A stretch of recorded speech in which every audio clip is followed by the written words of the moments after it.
The gravel crunched under her boots as Emma approached the farmhouse. Her heart raced, not from fear but from sheer frustration. It had been a long day, and the sudden breakdown of her car on an isolated road was the last thing she needed. She glanced at the fading light, realizing how little time she had before night enveloped the countryside. Knocking on the wooden door of the farmhouse, she took a deep breath. When the door creaked open, a man in his 60s stood there, his weathered face a map of years spent working under the sun. He looked surprised to see her, but his tone was calm. "Can I help you?" the man asked. "My car broke down just a little way down the road. No signal on my phone," Emma explained, her voice tinged with nervous energy. "I was wondering if you might have some tools or a way to help." The man nodded after a brief pause, as if weighing her words. "You're lucky you found this place. Tools are in the barn. Let me take a look at your car first." As he stepped out, Emma hesitated but followed him toward the barn. The air smelled of hay and the faint earthy scent of animals. When the farmer unlocked the barn doors and gestured for her to enter, she was struck by the sight of a meticulously organized space. The barn wasn't just for farming, it was a treasure trove of memories. One side of the wall was lined with old photographs, most black and white or faded with time. There were trinkets and keepsakes, each placed with care. Emma's eyes scanned the photographs, and then she froze. Her gaze settled on an image of the farmer, much younger, with a woman standing beside him. She was laughing carefreely, her eyes alight with mischief. Emma felt her breath catch because the woman looked eerily familiar. The farmer returned, wiping his hands on a cloth. His expression shifted when he noticed Emma staring at the photo. "I see you found them," he said softly. Emma turned to him, unsure of what to say. "Who is she?" He didn't respond immediately. Instead, he leaned against the barn door, his eyes distant, as if seeing something far away. "She was someone I knew a long time ago. You remind me of her." The weight of his words hung in the air. Emma felt an unease she couldn't quite explain, a knot forming in her stomach. She looked back at the photo and then to him, searching for an explanation. The man sighed deeply. "There's a story to that picture," he began, his voice quiet and heavy with emotion. "But I'm not sure you'd want to hear it." Emma hesitated, then nodded. "I think I need to." He stared at her for a long moment before speaking again. "It was the kind of story you don't forget, even when you wish you could." And with that, the story began. "It was 20 years ago," John began again, his voice steady but tinged with the kind of sadness that time couldn't erase. "I was younger then, full of dreams and hopeful about the future.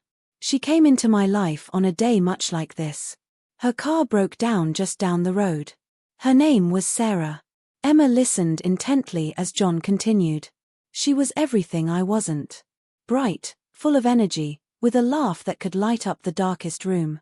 She said she was tired of the city life, looking for something different, something real. I believed her."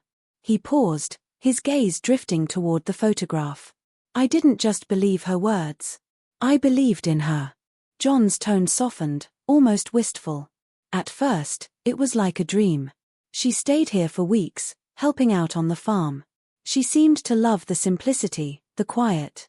We'd sit on the porch in the evenings, talking about everything, her life in the city, my plans for the farm, our dreams. I thought we were building something together." His expression darkened.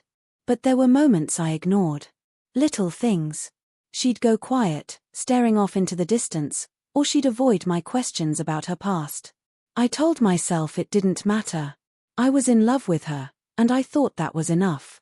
John clenched his hands, his voice growing heavier.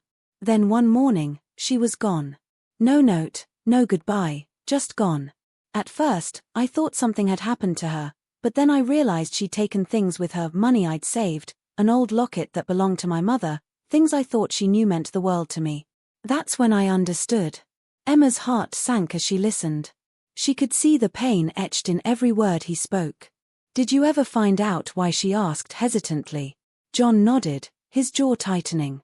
"It wasn't long before I heard, through a mutual friend in town. She'd gone back to the city to a man she'd been with all along. I was just an escape for her, a distraction from her real life. When she got what she needed, she left." The barn felt colder now, the weight of John's story filling the silence. I tried to move on, he continued. But you don't forget something like that.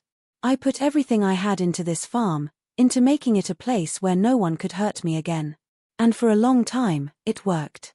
His gaze shifted back to Emma. But seeing you here now, it's like I'm looking at her again. The resemblance is uncanny. It's as if the past is staring me in the face, asking questions I never got answers to. Emma didn't know what to say. She felt a strange connection to John's story, though she couldn't yet explain why. All she knew was that this wasn't just his story, it was somehow hers too. Emma stared at the photograph again, her mind racing. The woman in the picture wasn't just a look-alike. There was something deeper. Something familiar in the way her eyes sparkled. The locket caught her attention, a delicate piece with a tiny inscription she couldn't make out. Her breath hitched as a memory surfaced, faint but undeniable. My mother had a locket just like that, she said, her voice barely above a whisper.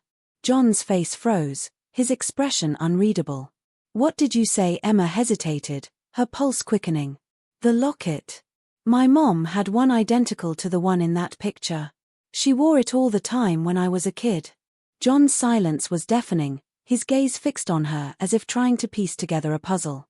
Finally, he spoke. Your mother, what's her name? Sarah, Emma admitted, the word tasting foreign on her tongue. Sarah Mason. The barn felt suffocating as the truth began to unravel. John's expression shifted from disbelief to realization. It's her, he said, his voice low. Your mother. She's the one. Emma stumbled back a step, her thoughts a chaotic storm. No, that can't be right. She never mentioned you. Never said anything about this place. She wouldn't have.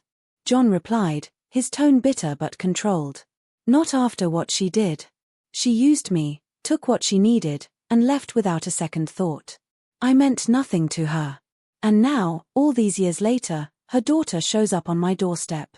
Emma felt an overwhelming wave of guilt, though she wasn't sure why. I didn't know, she said, her voice trembling. I didn't even know this part of her life existed. She left me and my dad when I was a kid. Just disappeared one day like she did with you. John studied her, his expression softening slightly. She left you too? Emma nodded, tears threatening to spill. I was only 7. One day she was there, and the next she was gone. My dad tried to hold it together, but it broke him. We moved around a lot after that. Never really settled. I grew up resenting her, wondering why I wasn't enough for her to stay. John exhaled, the weight of their shared pain filling the space between them. I guess some people are like that, he said quietly. Always running. Never satisfied, no matter what you give them, it's never enough. Emma felt a surge of anger, not at John, but at the woman who had hurt them both. She left a trail of broken people, she said bitterly. You, my dad, me. I don't even know who she really was. John nodded. Neither do I. The woman I fell in love with, maybe she never really existed. They stood in silence for a moment, both grappling with the echoes of Sarah's betrayal. Finally, Emma spoke, her voice steadier now. I'm sorry for what she did to you. I know it doesn't mean much coming from me, but I am. John met her gaze, his eyes weary but kind. It's not your fault. You didn't choose her, just like I didn't choose what she did. But maybe we can both choose to let go of the weight she left behind. Emma nodded, knowing he was right. The truth hurt, but it also brought clarity. Whatever Sarah had been running from, it wasn't their burden to carry anymore. John walked Emma to her car. The quiet between them filled with unspoken understanding. He worked quickly, tightening a loose connection and checking for any other issues. Emma stood nearby, watching his hands move methodically. She could see the years of hard work etched into his every movement, a life shaped by resilience and quiet strength. You're all set, John finally said, stepping back and wiping his hands on a rag. It should get you home. Emma hesitated before speaking. Thank you for fixing the car and for sharing your story. I know it couldn't have been easy. John looked at her, his expression softening. Sometimes holding on to the past does more harm than letting it out. Maybe it's time I stopped carrying it around. Emma felt the weight of his words and nodded.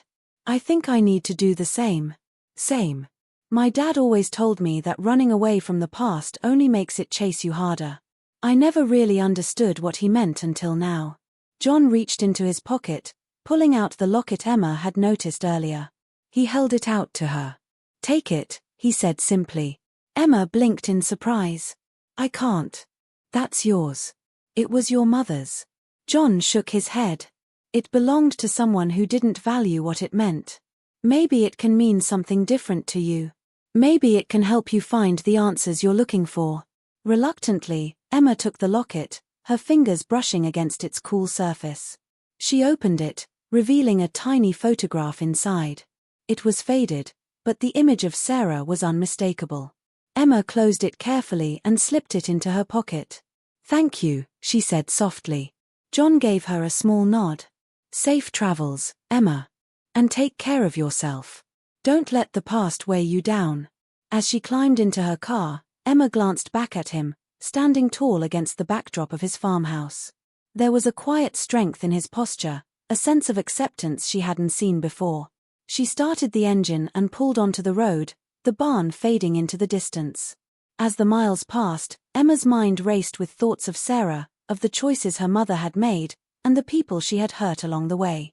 But there was also a sense of clarity, a determination to confront the ghosts of her past and find closure, not just for herself but for those who had been left behind. She glanced at the locket resting on the seat beside her. It wasn't just a reminder of her mother's betrayals, it was a symbol of the strength to move forward. For the first time in years, Emma felt a sense of direction, a purpose beyond the pain. The road stretched out ahead of her, endless and open, offering the chance to begin again. Again, she tightened her grip on the wheel, ready to face whatever lay ahead.